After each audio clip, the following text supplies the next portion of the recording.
Hi everyone, welcome to our session today. So today we are continuing with the Bhagwad Gita series. So this particular series is a way for us to understand the teachings of the Bhagwad Gita through the teachings of Master Choka Sui at the energy level, and to of course practice, rather than just kind of know what it is. Our objective is also to use this to practice and to incorporate the teachings into our daily life. Okay, so let's start with an invocation. Let's close our eyes, connect the tongue to the palate. Inhale slowly. Let us invoke to the Supreme God. Divine Father, Divine Mother, we thank you for your priceless blessings, for divine light, divine love, divine guidance, divine love, mercy, inner healing, physical healing. Thank you for the inner strength to practice regularly.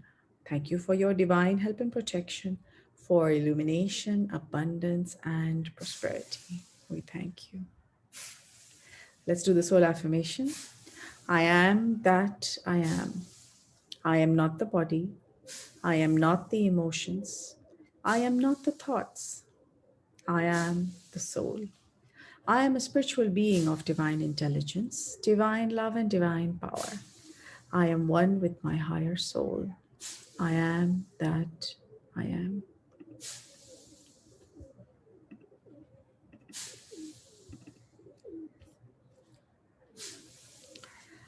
Okay, so today's topic is Dhristaketu. So Dhristaketu, as described by Paramhans Yogananda ji, is basically the power of mental resistance. So one of the practices that we will do is the practice of inner reflection in the context of the power of mental resistance. So let's see what Paramhans ji has to say about this.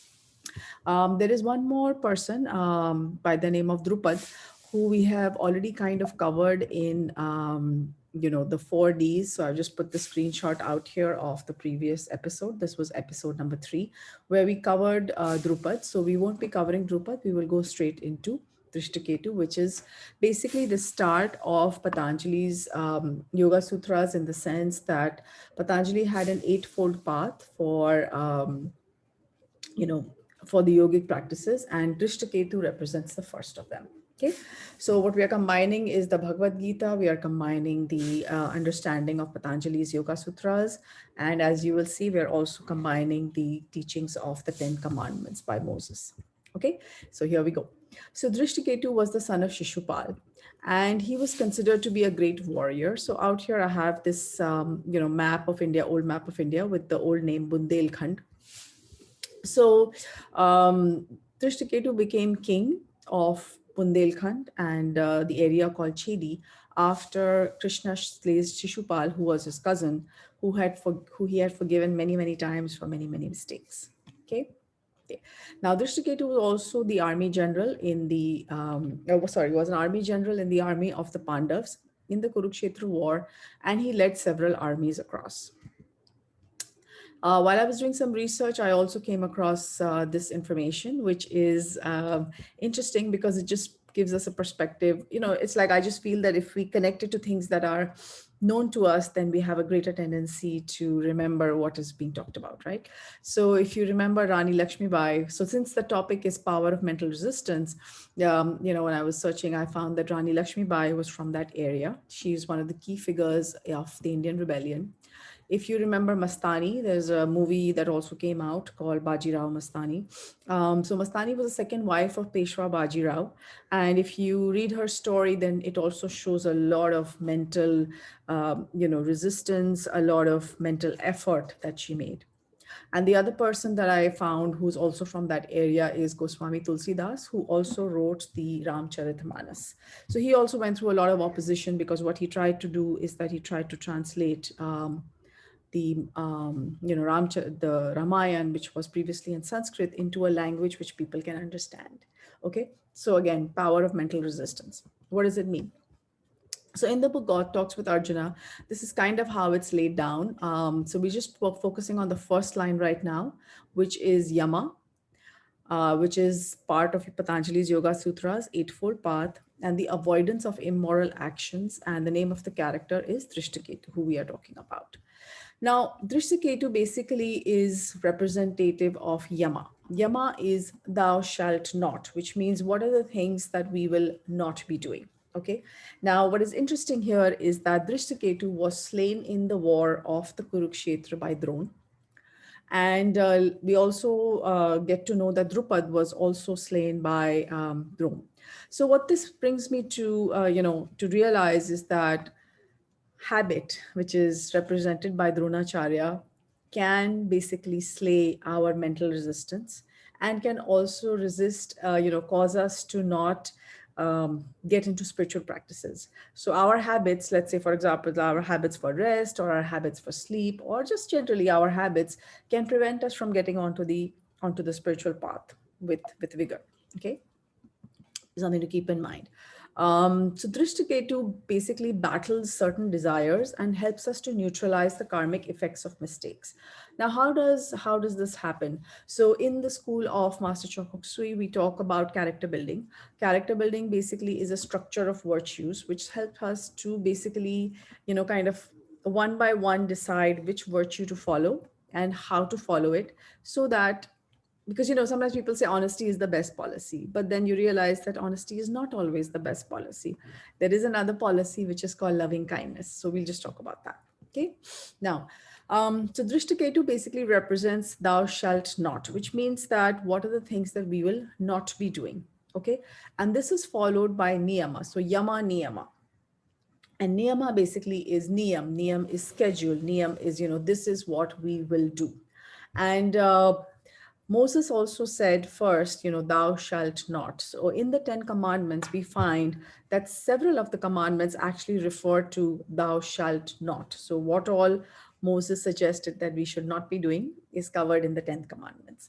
So before that, we'll just get into the interpretation. So according to Paramhans Yogananda ji, this is, Drish is drawn from the Sanskrit root, and it means to be bold and courageous. Ketu means to be a chief or a leader. I think there's a spelling mistake here, but anyway. And Drishta, interestingly, means licentious, which means that going from place to place, not being able to stabilize somewhere. So Drishtaketu is also the answer to licentiousness. Now let's see how all that happens.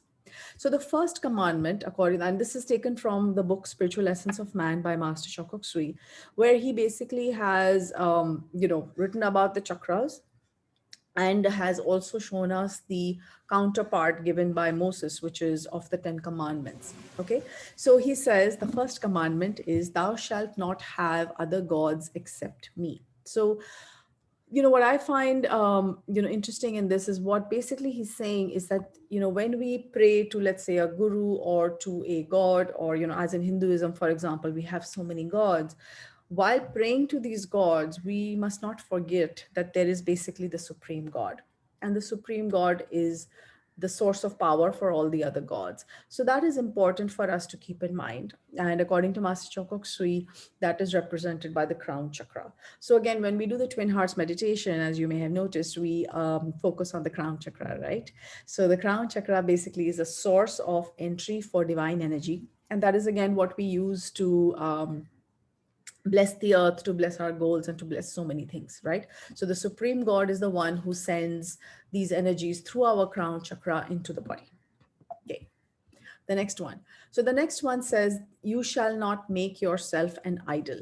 So what I understood by this, and also again in the Spiritual Essence of Man, Master Chokhok Sui talks about it. He suggests that we should not be taking this too literally, but the idea is that sometimes we get to meet people who are just completely obsessed with the idol that they have made of God. So yes, it's important to respect the idol. Yes, it's important to take care of the idol, but it's also important to not get obsessed with the idol. What is important is to be aware of the energy behind that idol. So again, the supreme God. Okay. The third commandment says, this here we are, thou shalt not make wrongful use of the name of the Lord your God, for the Lord will not acquit anyone who uses his name. So I think this one's very interesting because it refers to the Ajna Chakra, according to Master Chokhok Suri. And what's interesting is that the Ajna Chakra is the one who helps us differentiate, right? And if we use the name of God to wage communal war, or to, what should we say, or to discriminate against people, then that is not what God is wanting us to do. So you will not make use of the wrongful use of God. So this is the third commandment. And as you can see, it is still on thou shalt not.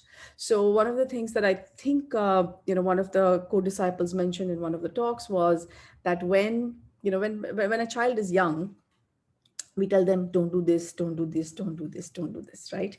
And then once the child is older, then we tell them, do this. So I think at this point, when Moses was incarnated, and when he was teaching people what not to do. For the most part, there are some thou shalls also. Now we come to the fourth commandment, which he says, remember the Sabbath day and keep it holy.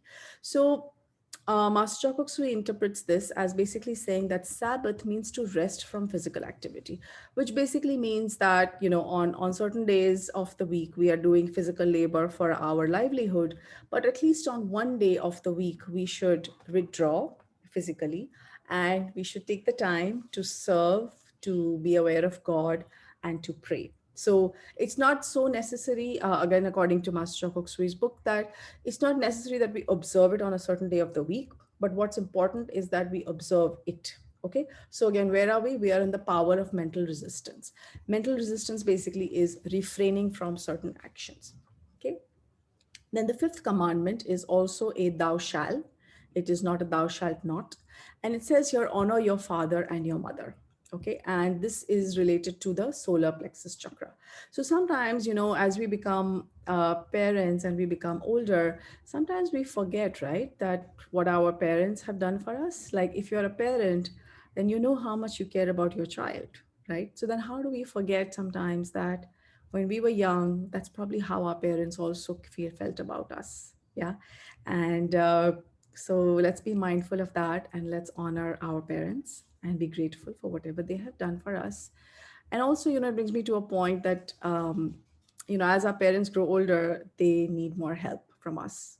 So just like we were taught to walk by our parents, there comes a time where we need to hold their hands and help them walk as well. Okay. So again, power of mental resistance, the ability to do the right thing. In the sixth commandment, he talks about thou shalt not murder. So this is obviously coming from a time where murders were probably commonplace. And so these were the simple instructions that were given. Now, in this case, obviously, in our modern society, we're not hopefully seeing that many murders on a day-to-day basis, but we are seeing, the murder of, let's say, for example, somebody's character, or, gossip that ends up hurting somebody. That is also a form of murder. So let's try and resist from that. Okay, this refers to navel or tiparit. So again, if we read The Spiritual Essence of Man by Master Choka Sui, he also talks about how tiparit is beauty. Okay, so to be a beautiful person, we have to be aware that we should not murder. We should not murder someone's character, and definitely we should not murder someone at the physical level. Okay.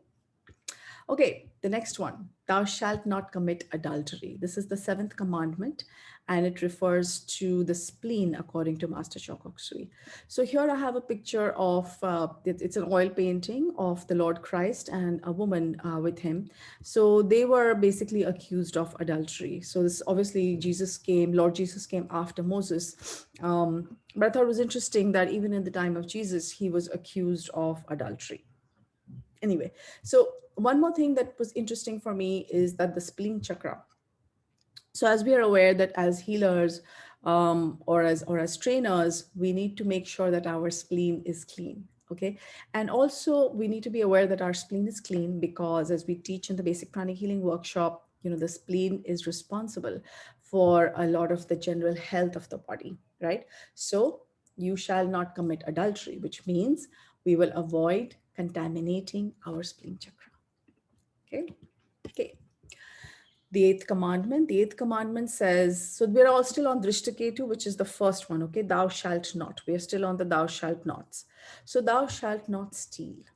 So this is again important, because if you look at Master Chokok Sui's book, Ming Ming Chakra, when somebody steals from us, or we feel resentment towards people who have not treated us properly, then what happens is that people end up having different kind of physical issues, which we are not free to reveal here. But what is interesting is that a simple thing like thou shalt not steal. Now, again, most of us in the modern world are probably not stealing at the physical level, but sometimes we may be stealing credit from people, or sometimes people have this unfortunate tendency to just, they'll pick up some cutlery from a restaurant more as a joke, be like, oh, let's see if the waiter catches me, or, they just take that cutlery home and just throw it away. It's of no use to them. So, just try and avoid any kind of small stealing also, and definitely avoid stealing credit. Also avoid stealing stuff that is copyrighted. For example, movies, music tracks, don't steal, not worth it.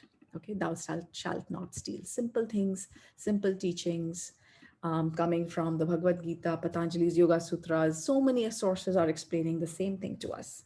Okay, now the ninth commandment basically says, thou shalt not bear false witness against your neighbor. Now, you know, saying something about somebody and which is going to have an impact on their life is something that we need to be aware of. So if we don't know the truth, it's a good idea to just refrain from it rather than to say, oh, yeah, that guy, yeah, maybe he does that or maybe he does that. So, again, I'm trying to put this all into a modern context. So you will not bear false witness against your neighbor. If you don't know something, just say, I don't know. I don't know about that person. Oh, and if somebody tells you, oh, this person is like this, or, says something negative about somebody, you can just be like, okay, fine. You hear it and then you observe. But don't just, you know, what should we say? Don't don't validate something, or rather, don't claim to validate something when you haven't actually validated it. Okay, and Master Choco Sui also connects this to the sex chakra, to Yesod. Okay, and the last one, he says, "Thou shalt not, you shall not covet your neighbor's house, wife." And of course, this is coming from the ancient times. So there's also the mention of the slave. So I decided not to change the quotation, or ox or donkey or anything that belongs to your neighbor. This is the 10th commandment, and this refers to Malkut, or the basic chakra. Again, coming from the spiritual essence of man. So we have been asked to avoid doing certain things. And if you like, you can watch this YouTube video later to understand what the commandments are. And the commandments basically build up the power of mental resistance. So, what we'll do now is we'll do a short practice, because what we're trying to do here is to actually practice the teachings of the Bhagavad Gita. We are talking about the first shloka, which says, Dhritarashtra Uvacha, which means Dhritarashtra, the blind mind, talks to Sanjaya and says, Dharma Kshetre Kurukshetre Samavetaha, which means assembled, Yuyutsavaha, to fight. Mamakam, which refers to the Kauravas. Pandavascheva, which refers to the Pandavas, the five chakras that we talked about in a couple of other episodes. Kim Kurvata, O Sanjaya. So, what are we trying to do here? What we're trying to do here is we're trying to reflect on what are the things that we need to change, what are the things that we're not doing right, and what are the thou shalt nots that we may be doing, that we may wish to change. So let's close our eyes, take a few seconds. Let's go through our day. So inner reflection basically is a process of going through our day. So from the morning till right now, what are the things that we did? And among those things, did we do something that we should not have done, or maybe we should have done differently? So we are going to mentally erase our mistakes. You can close your eyes and do this practice. Let's mentally erase our mistakes, and let's think of what is it that we are going to do instead. So perhaps, instead of listening to pirated music, I may decide to go ahead and buy the track. Instead of watching a pirated movie, I may decide to go ahead and rent the track. Or instead of saying, instead of feeling covetous towards somebody's possessions, I may decide to feel inspired. Okay, I'm going to do this. I'm going to earn this for myself. I'm going to put in the work. So this to me is the first shloka of the Bhagavad Gita and the essence of what we are practicing. So let's be aware of our mistakes. Let's mentally erase our mistakes and let's replace them with what we think we should do.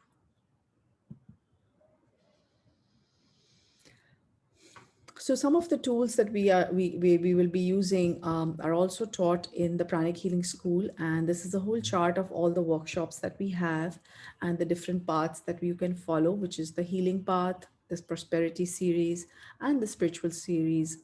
And this is just a guideline for all the kind of things that we have to offer in the Pranic Healing School, which can help us become better people, which can help us to practice all of this easily. Okay. So that brings us to the end of the session on Dhristaketu. So again, Dhristaketu is the power of mental resistance. And I hope that through these slides and through these talks, we will gradually become more and more able to remember and to practice. So now we will do super brain yoga. So let's cross our arms in front of our chest. Connect the tongue to the palate.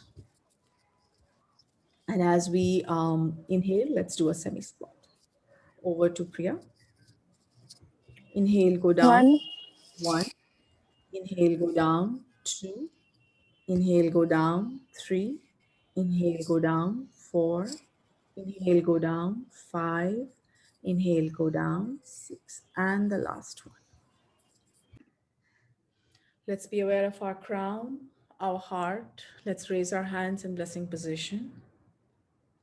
Let's visualize the entire planet Earth that is currently affected by the COVID-19 virus. Let's bless everyone with the ability to refrain from unwholesome actions. Let us recall the 10 Commandments of Moses. Thou shalt not. Let us remember that we should not spread false news. Let us remember that we should not make people afraid, that we should not spread gossip. Let's also be aware of the physical, emotional, psychological requirements of the entire planet and all the people on it. Let's bless everyone with divine light, divine love, and divine guidance.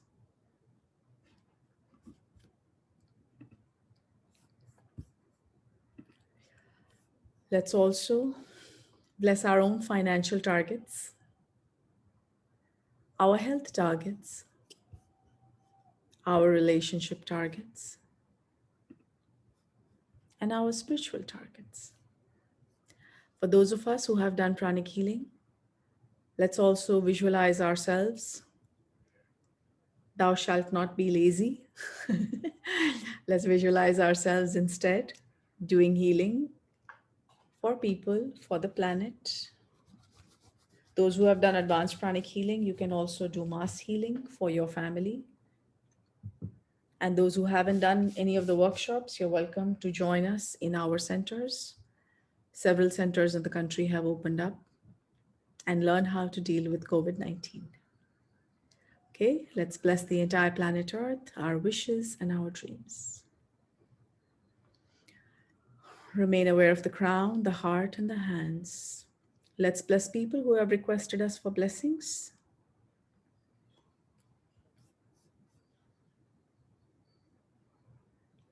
Let's bless our homes, our workplace, and the entire planet Earth. Thank you everyone for joining us in our session. We hope to see you at our live sessions. Those of you who are seeing this later on YouTube videos, to join us for the meditation and the mass healing, please join us at 4 o'clock India Standard Time. Thank you so much and see you soon. Bye.